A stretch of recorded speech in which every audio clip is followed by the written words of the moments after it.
बच्चू भाऊंचा विजय असो.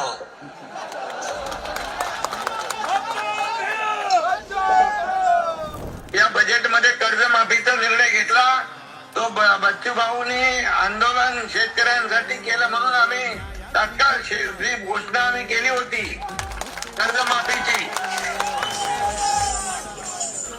कर्जमाफीची घोषणा जी केली होती, वचन दिलं होतं निवडणूक पूर्व काळात, निवडणुकीच्या वेळेत ते आम्ही पूर्ण केलं.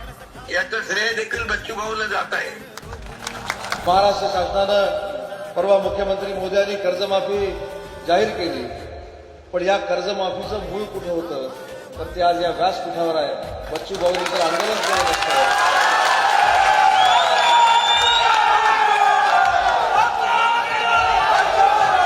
परंतु पुन्हा एकदा सांगतो की जर बच्चू भाऊंनी ते आंदोलन सुरू केलं नसतं तर एवढ्या लवकर कर्जमाफी होऊ शकली नसती.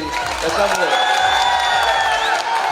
बच्चू भाऊ, तुमच्या आंदोलनाला सरकारमध्ये अनन्यसाधारण असं महत्व आहे. एवढंच या ठिकाणी सांगतो.